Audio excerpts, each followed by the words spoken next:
power. We're looking for upwards of 7 to 10 acres of relatively flat land, in a good, we don't want it 100 feet wide and 1,000 feet long to reach that amount of acreage. We want something that's relatively square that we can deal with, gently sloping so that we're not doing a ton of earthwork. And that last one where we talk about gently sloping, the Collins property is not it.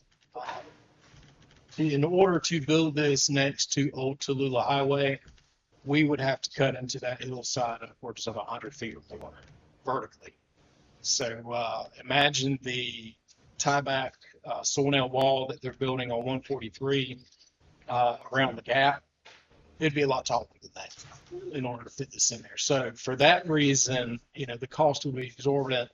There are better sites around that you guys have already looked at. In fact, I think this one's down near the bottom in my personal ranking. So we didn't spend a whole lot of time on this. We went ahead and laid it out so you could see how it would lay out on this property. See all those labels to the right, to the left. Those are all 5-foot contour labels. So you can see really what kind of serious relief. So those are contour labels in the 5-foot range. If there's a lot of relief on this site, a lot of cut just to get back into it, level it out in order to build something on it. So we stopped at that point. We figured it was probably a non-starter. All right, next one, Jason. And next one, so we don't even need that kind of summarized. All right, this is the Cody property, which is just across the street from the Collins property, and this one is considerably better. It's relatively flat. It's got a lot of good land area and good shade. It's meeting that 7 to 10 acre threshold. One of the challenges with this site is the floodplain. The 100-year floodplain comes right up next to where the buildings are, right there. Okay. So we don't love that the floodplain's right there, but we can develop in a floodplain as long as we get the finished floor elevation high enough. 2 feet above base flood elevation is what we're going for. Probably would have to bring some dirt in on this side, but it lays out pretty well. We've got water and sewer, it looks like right there based on our site visit. Looks like there is water and sewer running on this side of the creek, right through here, and there's three-phase power sitting right here on this corner. So there's power right here at the site, which is good. One of the things that we don't like about this site is Old Tallulah Road right here. That road is barely wide enough for 1 lane of traffic. It's only about 15 feet wide. That's going to be insufficient for this development. It looks like from GIS that the right of way is only about 30 feet wide. So if you were to locate at this site, you would now take on a road project to widen that roadway out to bring traffic into the site. I do have concerns about the Child Development Center right here on such a narrow road. If you have deputies trying to access this site really, really quickly, or they're trying to get out to respond to a call, and it's while people are, trying to access the Child Development Center, I seriously worry about traffic on this road. And those deputies trying to get out without causing an accident, or someone else causing an accident. For that reason, it's still, if you want to absorb the cost of improving this roadway, working with DOT to acquire right-of-way, buying the right-of-way to expand this roadway out, it could be doable, but then again, it's going to be a little more expensive than the last one. So just real quick, this one is probably in that $2.5 million range for site development cost. I have not considered costs for land acquisition in this. I have not considered costs for right-of-way acquisition. So Just development. that's just development.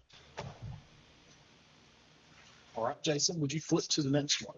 All right, so again, detriments, I'd say that floodplain's right there. Some potential for flooding on site with the presence of that 100-year floodplain on the detriment side. Then again, off-site improvements to right-of-way and roadway are likely benefits. Again, about 1.7 miles from downtown. That seems on our map to be farther than just about any other site we've looked at. But when you map it, it's about a 4-minute drive. So it's really, really a short short drive as far as time is concerned. Good access to major roads. All three of these sites have good access to major roads. It's right there off of Tallulah Highway through Airport Road. We've got water and sewer nearby, and so site development costs are in the $2.5 to $3 million range. I'm thinking maybe with right-of-way acquisition and roadway improvement, that's going to get a little bit higher. It's on the lower end of the sites that we've looked at. Okay. All right, next one, Jason. All right, this is the P&J Road site. So I ordered these as if I were personally, I order them the way I like it, right? You guys may have other considerations, but I ordered them from least favorite to favorite in my mind, okay? And this one is my favorite of the three. Reason being, it's very, very similar to the Cody property that we looked at. Same positives, water and sewer nearby, three-phase power is right there at the site. Relative to flat, it's got pretty good acreage. The one thing that sets this one apart, though, is it sounds like the county already owns this property or is in the process of purchasing this property. Very close. And you would not have to widen, in my opinion, would not have to widen Old Tallulah Highway back to Airport Road, which would be your main point of access. So if you're driving over there, once you are traveling south on Tallulah, it goes from that very narrow 15-foot wide road of pavement to something much wider, striped out 2 lanes, much safer for vehicles to navigate back to the site. Okay. So we oriented this with the courthouse at this end, detention center over here, sheriff's office over here. Right here is that kind of hillside and wooded area here. We've got, the way we did this is we put the staff parking on this side over here, on the side with the Justice Center. But then one of the other things we like about this too is over here at the Health and Human Services building, there's this big parking lot that often goes unused, in my understanding. Yes. And so you've got a lot of available parking right here that the public could use on court days and any other visits that they need to make to the Justice Center. Okay. So now there's a lot of public parking that shows up on the other layouts that we've looked at that you don't have to build here. Now, you may have to come in here. It's up to you guys. You may want to come in and improve this parking lot. You may want to pave it, repave it. You may want to do some repairs. You may want to restripe. You may just want to seal coat and restripe it. There's various levels of effort that you guys can put into this to make it nicer. And then you could do some public sidewalks back from this parking lot back to the Justice Center to bring folks to the Justice Center. But again, we haven't delved into the details of that. We haven't done a condition assessment on the pavement, but knowing that it's already there, there's a lot of cost that you would not have to spend building a new public parking lot that you would have to spend on other sites. There's really also, I will point out too, I understand that this parcel right here goes with this parcel, and then you've got P&J Road right here that dead ends. It may be a point of convenience to eventually look at realigning P&J Road to eventually connect over here to Tallulah Highway. It may be worth it to you to think about purchasing some of this property as well. It also may be worth it to you to think about some realignment work on P&J, or even taking over that portion of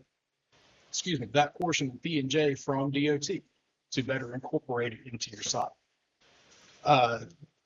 Walking the site this afternoon and knowing that you've got this land right here, and knowing that you've got this big parking lot, and knowing that you've got a developable site right here, I can envision potentially a county campus, county administrative campus, something where the county can expand in the future to use this land. The other thing I'll point out, and this is kind of similar to the Cody property, the floodplain runs right here next to the creek. It does want to come back up a little closer to our site. But with the way we've got this laid out and knowing that we've got all this additional land here to maybe make something that works a little better, I don't have a whole lot of concerns about that floodplain. We still have really good access back out this way. Well, I think at the time that we were originally looking at that, we weren't aware that the county owned that behind the Health and Human Services building. So it might be we can tweak the location of that building a little bit, maybe help that. That's got a lot of possibilities. Yeah, I like this one because there's a lot of options, right? With P&J Road, I haven't had a discussion with DOT. That would have to happen. But knowing that if P&J Road were available as well, and if DOT were willing to turn that over to the county, there would be options for adjusting P&J, incorporating that into your internal driveway network to maximize efficiency on the site. I think you've got some lights there for ball fields that are there. I don't know if it lights that parking lot up efficiently or not, but that's another plus of using that parking lot. You want that to be lit just from the security standpoint. The parking lot's got lighting as well. It was hard to tell, actually. You know, if you don't look at it at night, you see how much it lights it up. Yeah, it definitely has parking there. Well, just for the sake of completeness, I'll jump ahead. Jason, would you jump to the next one? So again, benefits and detriments. One of the benefits I neglected to add here is the existence right here. Should have said something about the existence of the existing parking lot across the street that serve this property and reduce development costs. So you can see this one's significantly lower in our estimation than even the Cody part. I keep mistaking the Cody Golf. So start with the CO. But it's close to what the Cody would be, but it'd be less because of that parking, right? And less because you wouldn't have to improve Old Tallulah Road, widen it, acquire right of way, that sort of thing. So there's a little bit of extra there to allow you a little freedom of more options with this property. Having the law enforcement that close to your Health and Human Services building is a plus as well. There's a lot of counties, and you have a mixed bag of people that utilize that health department. You've got some that are just normal tax-paying, law-abiding citizens, but then you got some that are on the other end of that. So having your law enforcement that close, to me, that's another plus for that site. And right here under detriments, boy, it sounds like it's the opposite of what I just talked about. Some expansion capacity across P&J Road adjacent to the health building. Little to no expansion capacity on site. That's true if that P&J right of way remains intact. The P&J Road right of way remains intact. If that goes away, it opens up that whole property all the way across for what, to maximize efficiency and development, allowing for future expansions.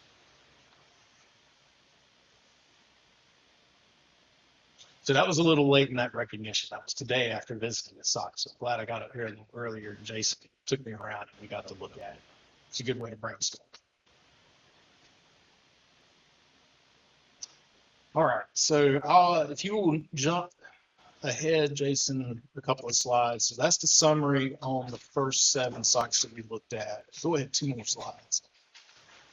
There you go. So that's the summary again. It just kind of summarizes our points that we just talked about between the 3 sites that we looked at. Again, the Collins property was a non-starter for us due to grading. The Cody property is better. The price is better relative to the rest of the properties we have looked at to this point. It's in that top 3 in my opinion. But the P&J side is hard to beat, in my opinion, due to the proximity to the Health and Human Services building, the county potentially are owning that, they're looking at owning that. Anyway, the existing parking lot that right now is going unused that could be used. So that was my run. All right, so I will, I'll stop there. I'll throw it over to Todd and Jason. You guys have any comments on what we've presented so far before I open it up to you guys for any On questions? these last three pieces, we did not even ask for what the property acquisition is gonna be, because we wanted to look at it based on cost of development, not let cost of purchase drive that budget, if that makes sense to me.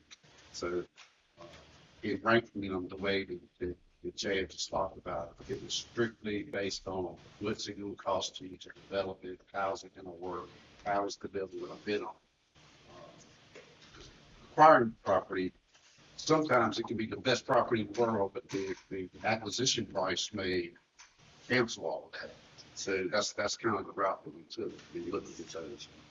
I don't even know, we purposely didn't ask what that cost. I mean, that's naturally gotta come into play in y'all's decisions. Is, do we spend this money, do we spend that money? You know, we did a meeting internally the other day, and went through all of this. And, you know, we agreed with Withers that last slide that P&J's got their blessed promise. And it may cost you a fortune to buy it. We don't know that. But outside of that, we think that's out of all those 10 or 12 sites we looked at.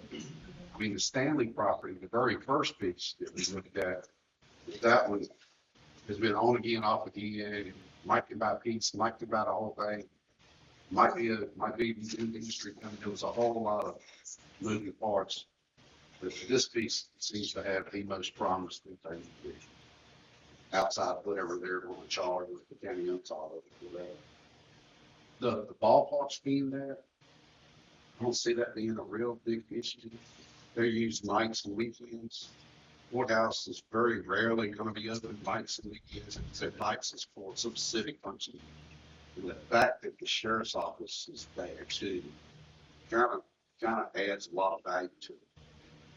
You get, there's a deputy there at the sheriff's office, pretty much 24/7. They're doing nothing, they're doing a report, making an arrest, somebody's at the jail 24/7.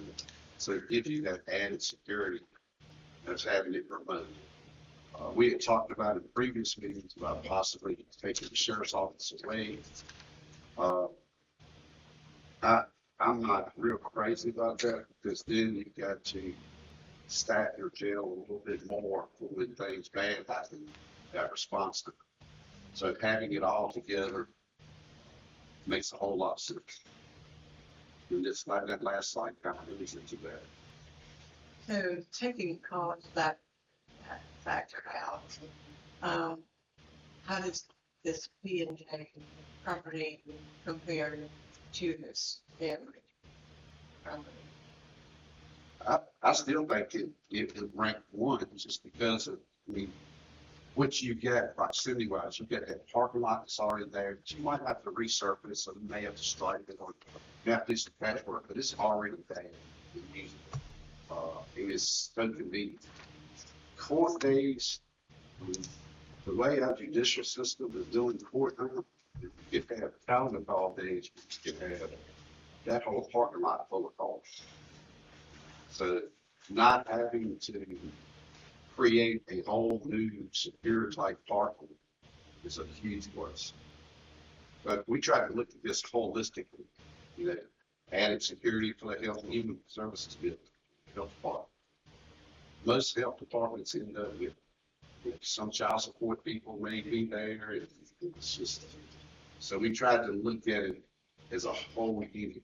So, Stanley property still is not bad. I think people spend a lot, probably more to accommodate all three, the courthouse, the jail, and the sheriff's office, than what you have to do with P&J. Jay, did you mention about them taking over that P&J road? That's a possibility, yes. So one of the thoughts we had, I think I touched on it, just to get into a little more depth. It sounds like if this property is included, the property line's right there. You could conceivably close all of P&J Road from that point back to here and take that over from DOT if DOT is agreeable. I personally can't imagine that DOT would disagree with the county taking over some responsibility for maintenance of something from them and ownership, that they don't have to worry about repaving in a few years. So, and it's a dead end anyway, right? So why, I can't imagine the DOT would be disagreeable about that. Unless they had some grand vision connected over here to Tallulah Highway on the other side. So my thought was, if you needed a little more space on this side, you potentially could reroute B and J a little lower down here, or heck, you could just terminate it right up here and have it just kind of work its way into a driveway that serves all of this property. Right? I could even see potentially a cul-de-sac or something like that sitting down here that feeds parking lots to serve staff parking to serve the Justice Center, and also would serve the parking down here, and then off of that potentially develop this parcel back here for some other county use. If P and J goes away, it really opens up what we can do. That would give you some room to lay out the building a little bit differently, probably. Like you said, roundabout or a cul-de-sac of some sort to offload, off ramp off to the new rec building or DHS, or I think they talked about maybe a wellness center could also be further down the hill there. You could have access to all four of those facilities off of one roundabout relocated, and then you could build that building about any way you want if you could move it a little more south off. And it would get you, even though that floodplain is kind of barely holds it, it gives you a little, it's 100-year floodplains, they change them every time you turn around it. You know, it's- You've got another acre up above it. Your line, the marker is on the other side of the driveway. Yeah. There's like an acre field behind it. The Right, so- marker where you got it is not the line. So the marker goes behind that house.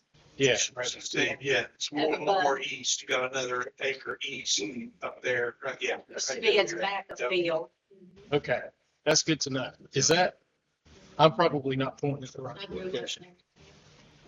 but, yeah, I think if you guys, and we like it, I haven't heard from you guys yet. I'd like to open it up to y'all to give your feedback or thoughts. Maybe provide us some direction as well.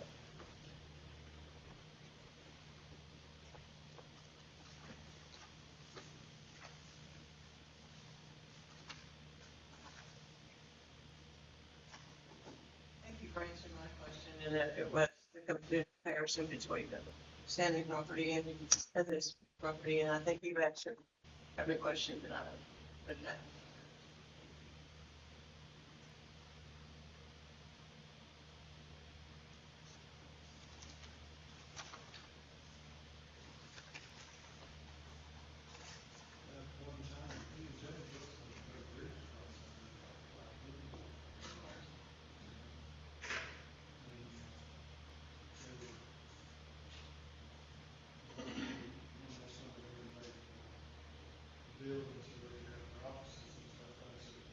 Coming back in the night, first thing.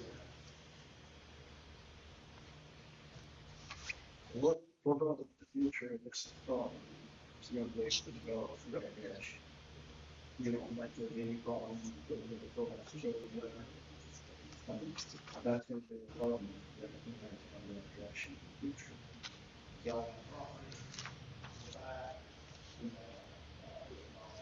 I mean, the closest thing to where courthouse, we got the jail on the other end of that. Usually the jail is the only thing you hear that not in my backyard complain about. It's, the soccer fields, or I guess football / soccer fields are probably the closest thing to the courthouse and sheriff's office side. I mean, I think about it as a parent with my child there, knowing that the sheriff's office is right there at me, I feel a lot safer than just wooded area, you know, or something else.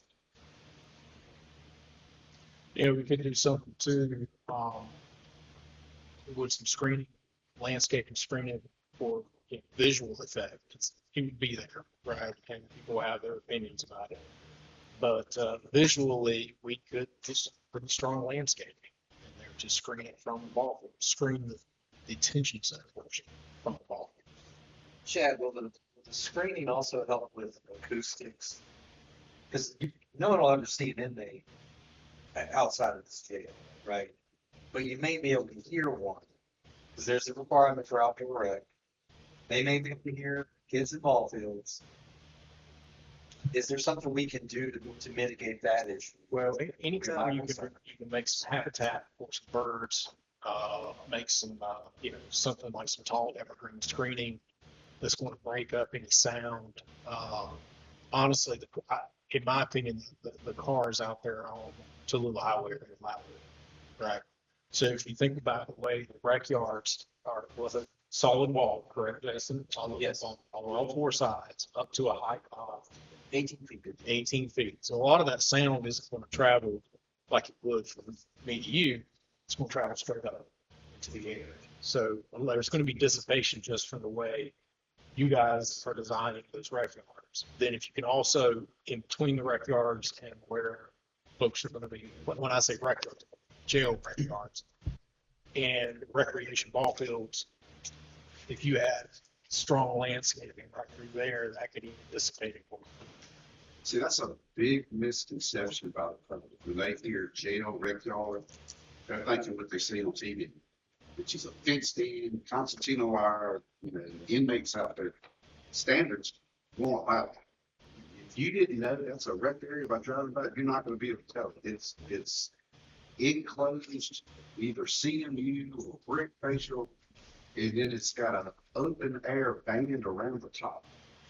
I mean, that's what gives them that natural air and light.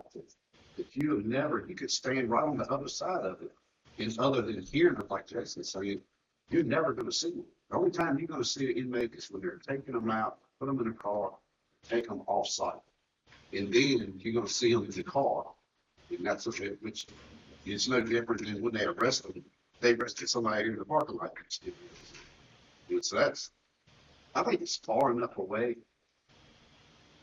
I think the pros, to me personally, I think outweigh the detriment of it. As long as you educate the public, that they're not going to see some fenced in with a bunch of inmates out there. Their kids, they're dropping the kids off to play ball, and they got to walk by a bunch of inmates. That's just standard in the state code. Well, do you have the ability to purchase this land right here and close it to recreational use? Proving that. And if you did, then the ball fields you're talking about are actually down here. Yep. And further away from the inmate. See, the way we've got it laid out now may not be the way it ends up laid out. The recreational spaces are here, and I think there's one right there. You've got a sheriff's office in between, right there, and you've got potentially parking or roadway as well as between them. Down here's where you've got ball fields, right? So if you did own that, it would be up to you. You could close that to recreation.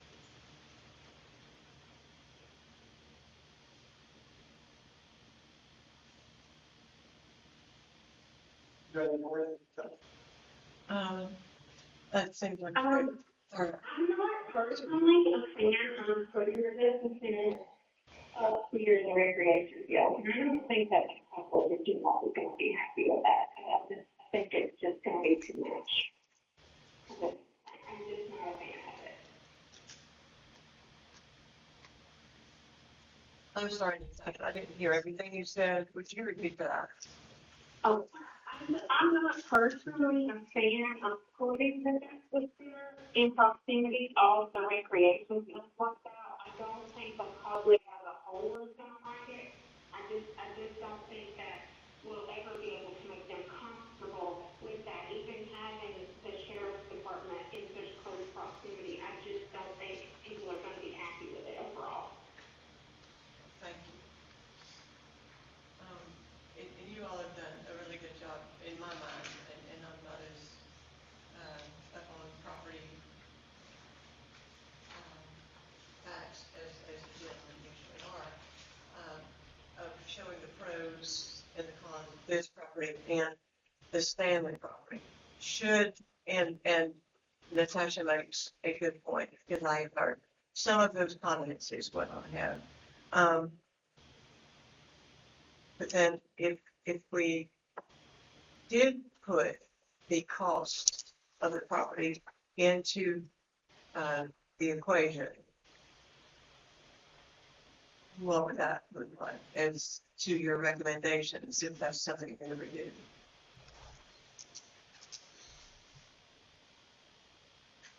One, I don't know, if we know the acquisition costs. That's, I don't know, but if we had those to put into the equation, I think that'd be pretty easy for you to do, because that was serious, yeah. If we just knew those costs, we certainly could waive from there once we knew those costs and then just put it with these development costs that we come up with. Ms. Williams definitely brings up a good point. That's why I said, you have to educate the public to know, because their first thought is gonna be what they see on TV. Is that it's gonna be inmates out there and they're gonna see that. So definitely you have to educate the public. She makes a very valid point. I do think the sound from the traffic off of Tallulah Road, I think it's gonna be more of a mental problem with the public, knowing that when kids playing ball, you know, that close to a justice center, more so than it is a physical problem. I can't speak for the citizens of the county, but you'd have to really explain, let them see, to hear. So we did, so hypothetically, they said, if y'all do it by doing on this Cody property, they'll fix it over for the time. How does that change the, That definitely lowers those development costs.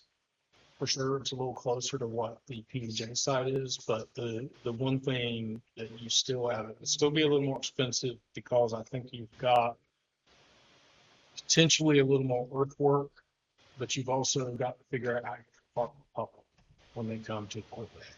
Whereas the level of effort to consider that is much lower with the P&J side. what about this involvement? The other thing too, I don't know if DOT is going to get in between you guys and the landowners around Old Tallulah to acquire the rights. I mean, I'm not an expert in that right acquisition or the other method of acquiring. Nobody wants to talk about it.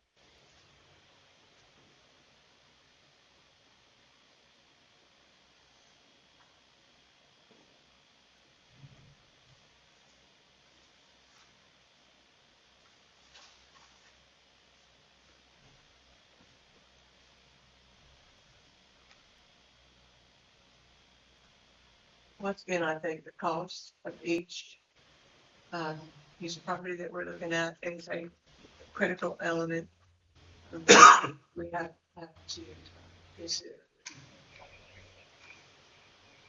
One of the things on the P&J property is there is some landscaping done to where always could be road and walk. You would build, the secondary developer. And then I would also put that on the same as well. If they were telling them no. I think architecturally, we would work the plan out so that those rec yards were as remote as possible from the ball fields. So you would never see them any, I don't think. And with the landscaping, farming, anything like that, could probably address any sort of sound issue. Traffic driving by, things like that. And then from a jail operations standpoint, they can control what time of day those inmates are in the drug rooms. There's nothing in standard that says they gotta be out there at a certain time of day. It just says how often a week, how many times they have to have exit. I mean, they could let them out there when there's absolutely nothing going on in the ball fields. I mean, so that's operationally, the sheriff's office could manage that piece of it. Well, we're talking, when do you use the recreational fields? What are those typically used by the public? Evenings and weekends, so Saturdays and Sundays during the day. You know, that looks like where you might have the potential for most, you know, same time being out there.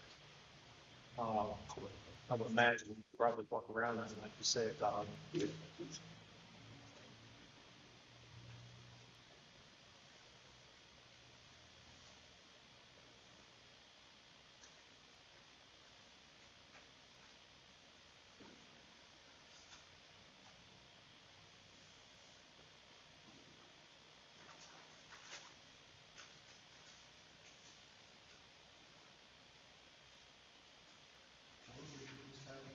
Better look on the side of the baby like that, between the two sides. But if they're, the percentage, if they're big, the percentage, if they're okay. Yes, we could do You the can do ground our floor. survey Yeah, we can do the poll in there, seriously. for free. Oh, I'd do that for free. Well, of course I would. It's media of advertising. Yes, ma'am, you do. That'd be up to y'all. If you want to decide. I mean, I'd like to keep the family property in the game. I don't think, my personal opinion, I think it's the best option. I think the public would like it better overall than anything of it. some of the public don't, because they're afraid it's gonna interfere with the potential job. Which one? It's a potential site for jobs, you know, if we go in and take a big carbon out of it, it's gonna conserve some money coming in to purchase it. Which they, nobody will come in and purchase it anyway, so I, Yeah, I mean, realistically, it's sat dormant for better part of a decade. I think they're coming to terms with, you know, what's wanting it. I think that they're seeing the building is gonna take too much to bring us to spec to get it going. I would like to see it kept in the things. And I say that because of the feedback that I get from the citizens. Plus, I think it should be, one of the options that we take a serious look at as well. Those would probably be your top three anyway. It would never be the top of It's going to have to be a survey.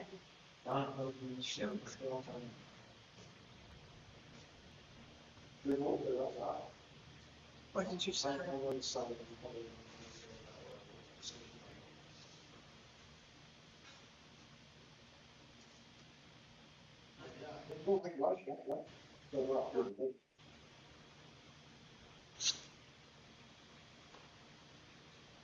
but if we do this way, here for the site, and go with it. That way you can see it's be wrong. So that it's right and right, you know, we don't know.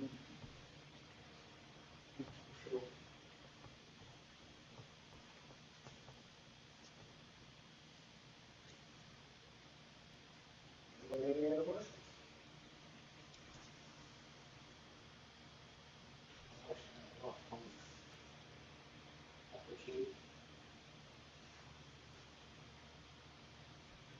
That's all the board has. I want to personally thank Chad for his work on this, Todd and Jason's help with the architects. We've got a great team here.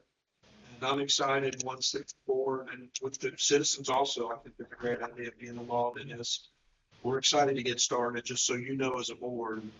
I really appreciate the team that we've got here, so we're ready to rock and roll. So thank you for your time today, board, and thank you, gentlemen, for making the trip out here and putting this together. Great work on that. It's been very evident to us that this is, y'all are doing your due diligence to make sure that you're doing the right place, because I mean, Or studying it out, that's for sure. it's not, you know, once every 50 to 100 years that you do a building like this and say, You know, it's a big decision.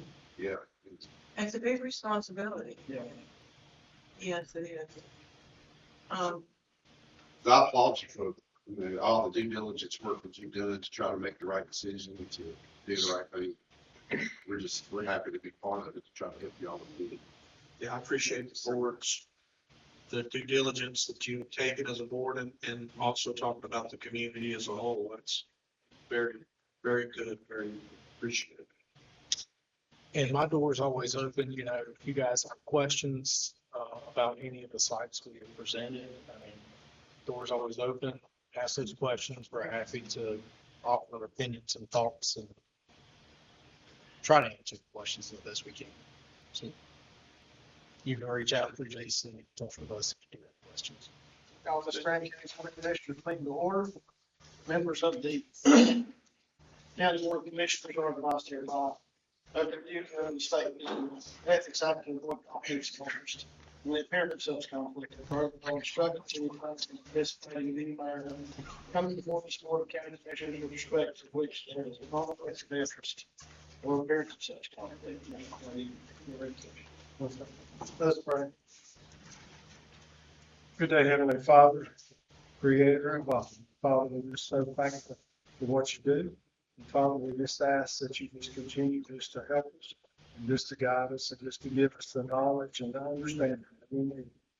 And Father, we're just so thankful for everything. And Father, we just ask that you just continue just to build up your sick and ill in our families and just continue just to touch and heal their bodies. And Father, we ask that you just continue just to build each and every one. And Father, just guide us and just be with us today. In your precious and holiest name, in Jesus Christ we pray. Amen.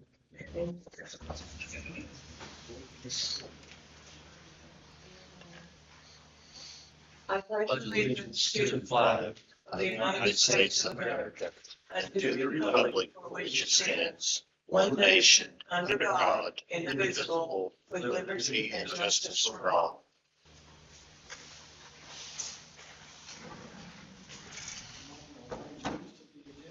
Yeah, we need to add 5A, Jason Marino for project manager. Make a motion. No change. Motion. Second. Aye. No motion to approve the minutes from our budget meeting May 16th. Love it. Second. All in favor? Aye. All right, I will try to run through my report. Some of it we've already discussed. The first item on the report was the Justice Center. Had a great presentation through the workshop. And I think we have good direction going forward on that. So I won't go over that unless there's any questions. I'll move on to items 2, 3, and 4, which involve the CDBG. I've got the slide up in the back. I'll run through those real quick. So as you know, we've got two different, and this is also for the public to know too as well. We've got two different CDBG grants that we're working with. It's the neighborhood revitalization where the two homes are being built, and then the coronavirus, which is the response and preparedness teams, which the senior center is being, doing some retrofit and extending the kitchen to. And then once we go through those, we'll go on to a summary and then questions if there are any. Of course, the introduction is also just an ability for us to show everybody what these programs do and the benefits for folks. Again, it's supposed to principally for persons of low and moderate income. You know, that's also the Community Development Act in 1974. We'll move into the neighborhood revitalization grant, it's 708 Mountain Creek. As you can see, a big change from last month. This home is nearly done on the exterior. You'll then get south elevation on the left, east elevation on the right. North elevation on the left, in the front as you drive up the driveway, to the west elevation on the right. It's about 95% complete with the exterior. What you can see is there's obviously some side work, getting some grass growing back. What you see on the front gable end and undersoffit, the reason why it hasn't been complete is there's some overhead lighting that'll go into that area. So we're left that open. The electrician started today on doing the rough end, which we'll go over a little bit on the inside. So as you can see, the home is near completion, and I'm confident we're going to meet that August timeframe for the grant to be included, or at least the all the building done. I think we still have out until, I want to say December or November to complete the grant, actually close out documents. So 708's coming along really well. We'll move into the rough end. One of the little smiley face on the air return. Mechanical rough in on the left, plumbing rough in on the right. Both are complete as I stated. The electrical roughing started today, so once Jacob has been called out to do the inspection and get cleared, they'll start the interior finishes. So moving along really well on the project. This is 297 exterior, a big change. Also, I think you may have seen blocks last night. As you can see, we're about to get this facility, this house in the drive 297. South elevation on the left, east on the right. North elevation on the left. That's as you drive up the front of the facility on the right. Interior framing, as you see, with the once they get the sheeting on and get in the dry, they will start. As this isn't a truss house, this is all stick built. They'll start working on all your interior ceiling joists and your deadwood blocking, and all preparing for finishes and the MEP. Hopefully our subs move from 708 over to 297. Once they're completed there. We move on to the coronavirus response and preparedness needs. This is the senior center. You have the slab on grade foundation. This is looking at the south elevation.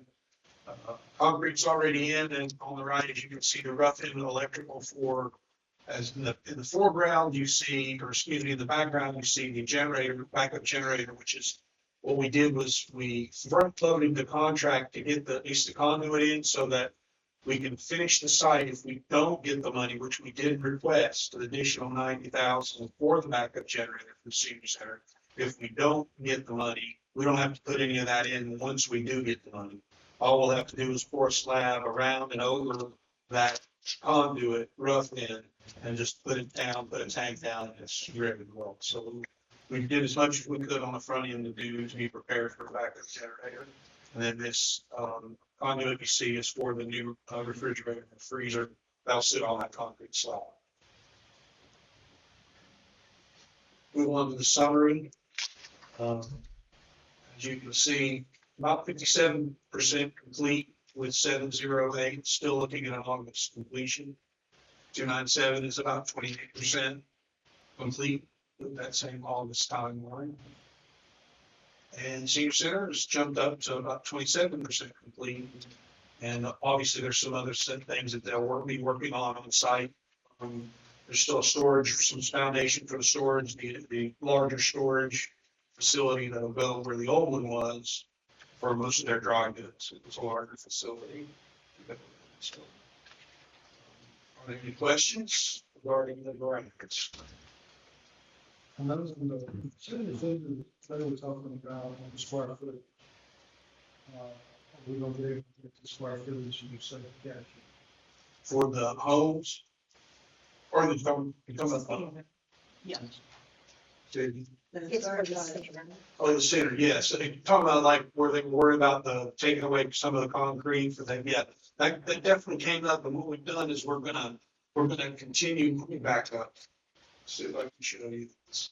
I've got pictures of the backside. What we're gonna do is we're gonna place concrete closer to the edge of the freezer joint. If you look at that left picture, upper left, we'll fill that in concrete, and then we've extended the back out further to extend the sidewalk around for egress. Now that we're putting in something on this side of the building, we have to have egress. So there has to be a sidewalk that goes around all the way to the other side for people to egress if there's a problem. Once we extend that out, I think it's 5 feet, that'll give us that square footage back on what they lost on the outside. So that's a great question. But we were concerned with that and came up with this plan to stay within the contract, and we were able to make that work. So that's a great question. And I'll be able to probably, maybe the next report I can probably show you, I'll be able to show you, maybe it'll be placed by then, but I'll show you them. I'll have pictures of those when we extended that concrete slab out to match that. square footage. All right, if there's no questions, item 5 is the permanent bleacher seating. So we'll start, design progress meetings tomorrow here with the design team, probably Coach Madison, I call him Coach. I guess he's gonna be the assistant superintendent, Dave Madison will be here. And LS3P. I've already kind of pushed back and forth engineering and smart architectural design. They really like what they've already presented to them. So we'll start those meetings in here tomorrow, passing along what information and let that present to the school and whoever and commissioners will want to be here by all means. And that starts at 1:30 tomorrow afternoon in the community.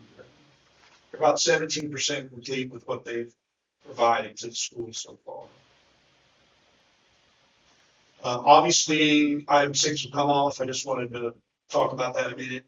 The seating was installed. It took plenty of time for the graduation. We did have graduation out there. That is done. That stays until obviously through the football season with the intent of having it out in December. So we're building by December or January, whatever time frame. Obviously, winter months is a little tougher, but we can do some stuff in that time. Hopefully, with the intent of being done by August. And those are the things that will be discussed tomorrow.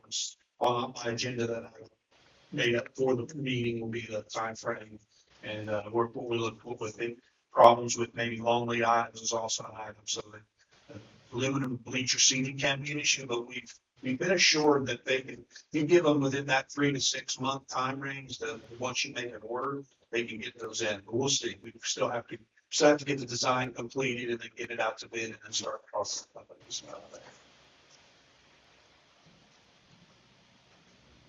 Item 7. This is a one that I know the board has been interested in. It is the remediation of the basis of that lead-based paint issue that we came up with. Working with the consultant, I wanted to provide an estimate to the board of what I think we can try to. And again, we're not trying to cut any corners here, but what according to the report, the majority of all the issue with the lead is in the wood trim. The biggest issue is the sashes of the windows. As you know, those are old windows in the courthouse. So there isn't the possibility of being able to remove the wood and use, I know we can also talk about new windows, but that again would be a project that would be done down the road when we renovated the courthouse or what the board intended it to be for administration down the road. I would not recommend going with new windows. We can do that. That's going to be a pretty decent cost to try to do that in the jail, only in the jail office areas. So what we've decided is we've got prices to use a liquid material to get the sash themselves complete with the lead paint off, to peel that lead paint off. But we'll remove what wood trim we can. Abate that. Done that in the engineered right way where it gets done, with all the safety equipment, it gets removed to the place it can be removed. We put all new trim in, put new doors, because again, the problem, what we found was the 2 doors that goes into the jailer's office and the closet are where the wood contains the lead. So we take those doors out and put 2 new metal doors, 2 new steel doors in. And that basically, and do 1 coat of encapsulating paint, because remember that with the report, it only showed like maybe 0.1 or 0.2 of the walls where the plaster was. That's a go with HUD. OSHA, it's not. Any amount with OSHA is lead containing. But if we put a good coat of paint on that encapsulating, that gets us to where we can use that area up front of the 5 to 10 years. And I think that's a feasible way for the county to get this done without having to remove all of the windows and blast walls, which could be a high 6 figures. I think what I've come up with working with our consultant is around $75,000 to $100,000 doing the contracting. And that is also getting rid of the asbestos floor tile. It includes the floor tile, abate the wood, put new doors, new trim, clean the paint we can off of around the sash of the windows, get it all put back together, painted, and put back into the service until we can get a new facility. So with that being said, I would like to see if the board would want to go forward with working on a contract with our consultant. Move forward with that cost of 75 to 100,000 or what the board's direction would be with the jail at this time. Yeah, I think we had to move forward. You want that to move? That's the most cost effective way that we can I think so. Yes, ma'am. resolve the problem. Lose $550,000. Yes. Which we're gonna be looking at renovation later down the road anyway. We don't want to be redundant in that regard. Very much so, very good point. And again, this is done the right way. This will be done with a lattice abatement contractor, engineered to be done by somebody that's certified to do the work. So it will be all done certified through the state. Wherever we take this, we'll get documentation, get around to the lead material, and they'll provide it back to us so that we're covered. It'll be done in a safe and organized manner.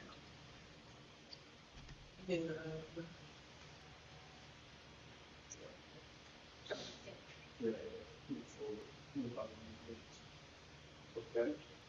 Thank you. Is it fall? Plan change?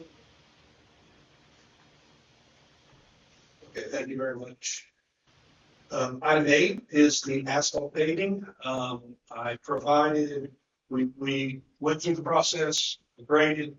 As you know, we selected Doc Reed, provided his fees, you voted on the fees. I asked Doc Reed Engineering to provide me a contract. I provided that to Attorney Cower. I don't know if you've had a chance to review that. It's good. You like it? Okay. I've got it tonight. I can leave it with Chair Mills and then maybe get with you tomorrow on it. And we can move forward. If the board's okay, we want to move forward with the contract. We can start going with that right away. So that's great. Very good. The last item I'll go over is item 9, and that is, as you know, from that last windstorm, there's several shingles were blown off of the Smith Howell building, Soul Water building there in front of urgent care. I've went out for bids. I'm going to provide the board a couple of options, architectural shingles and standing seam for you to choose from. The deadline for questions for bidders will be June 24th at 5. June 25th, I would issue any addenda that might be required from those questions. And then bids will be due to me on June 27th by 5 p.m. Then, of course, we'll provide that either to the commissioners in a poll or the next meeting, however, the extent of the emergency of us getting that done, we'll approach that when we get there. I personally got up with Jerry and Lane and looked at the roof, and the fact that they're weak enough that they're folding over in the wind leads us to believe we need to probably look at replacing that. But we'll have those options for you to choose from. Go from there. We're gonna need That might be perfect, but hopefully we'll get enough bids to make a decision. I've had a couple of companies already, they haven't asked any questions, they've just either emailed me or called, and I've forwarded them the ad. It went out in the paper, went out several papers, they're gracious to help us with that. And also our website, I've put everything on our website so it's accessible to the public. And it is covered with insurance. That's really, commissioners, it's really all I have. Any questions?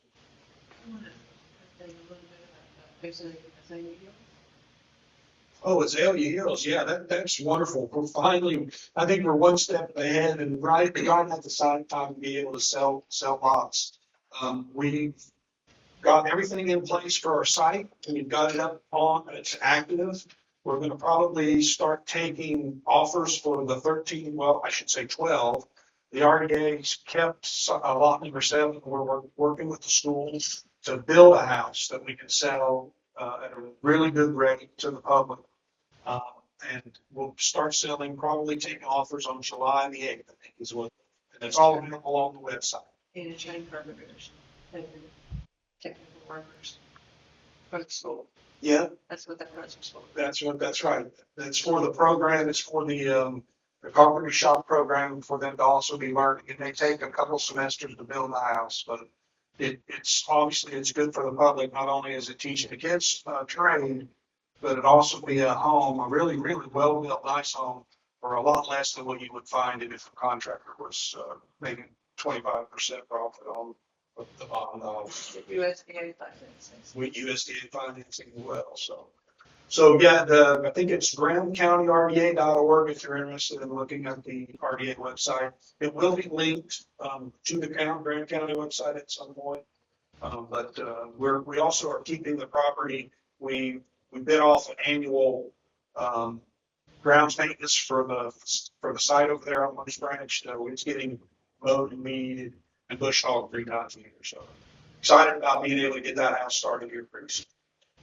Get those lots sold. Any other questions? Thank you.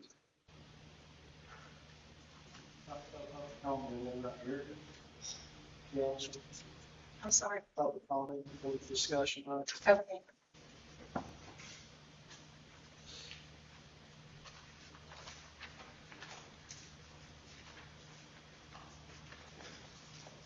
You want to take this with you, or you want me to hold on to it tomorrow? This is a contract for the doctor. Okay. I'll just get with you tomorrow.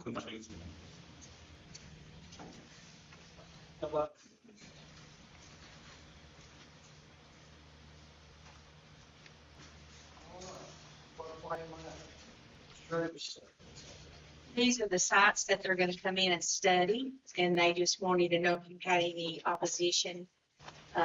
Beach Creek, Little Snowbird Creek, Long Creek. And it looks like some of them are going progression. So we're hoping we're taking it down some this time from what it was. Stickoil Creek's with water, Tallulah, Long Creek and Long Creek. So I think the last time they were here, they studied Tallulah, a large portion of Tallulah. But so these are the creeks, we haven't had hardly any study for the floodplain. So if you don't have anything to say, it's just questions. If you had any questions, I can submit to them, but Brian Stevens was okay with it, so. Yeah. From federal. Great FEMA. This is one of those things we don't have a choice in, or they'll take the mortgages and call in everybody's insurance, and we don't go along with the flag insurance. Yes. We go to Yeah. work. We got to do this. We do. The only ones that I did not have listed were the sheriff's department, and I took the salaries that they have right now, and they fell in the grades that are in. So that's the only change that I had made, other than adding one to DSS. They had a change for a program coordinator, and that was the only change that I have added. I do have to have approval to submit to the state. Motion to accept the resolution to adopt the Graham County pay plan for year 24-25. With the 2 changes that we mentioned. All right.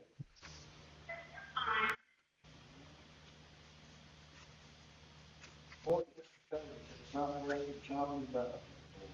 Motion to do that. Robert. Second. All opposed?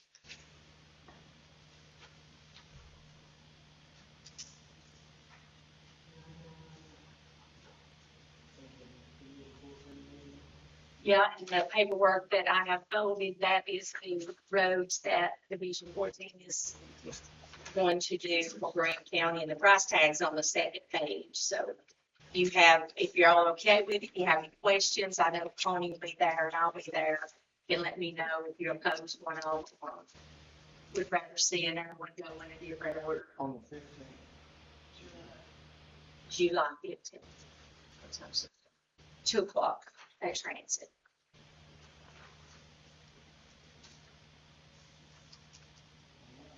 I'm ready to.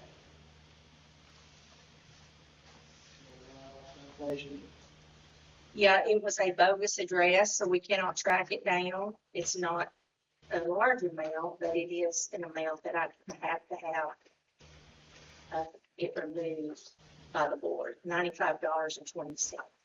Very much, got that off. Then, there's that. Second. All opposed?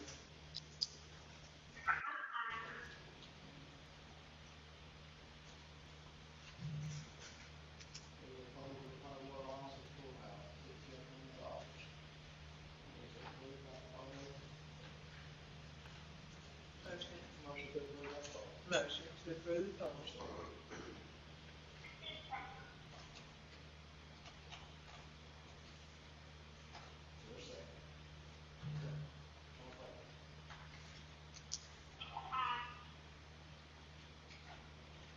Explain this in the phone system.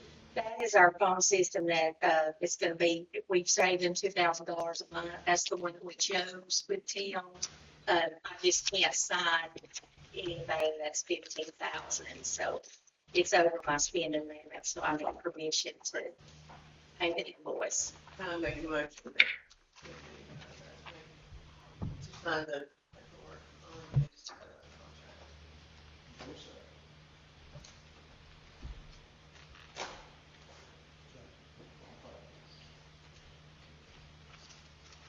And lastly,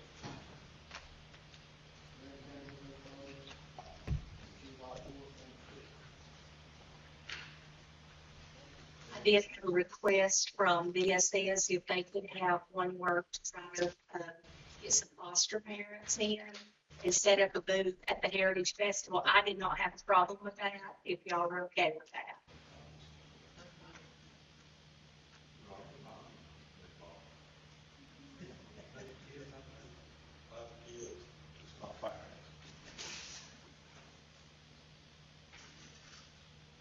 yeah.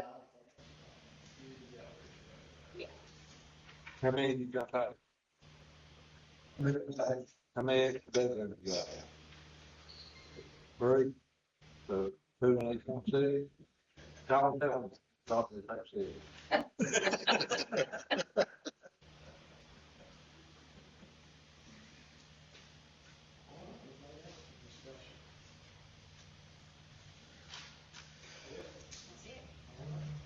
Sweet finance officer, that's why she's not on here, she's doing the audit. So she's been in the audit, making great progress, so, that was good news. I told her it would be better for her just to stay with it and keep going, and then we would report after the budget. There's nothing else, we'll take motion for the closed session. Yes, 1:43. We have 10.156, but confidential information. 95, 6 personnel contracts.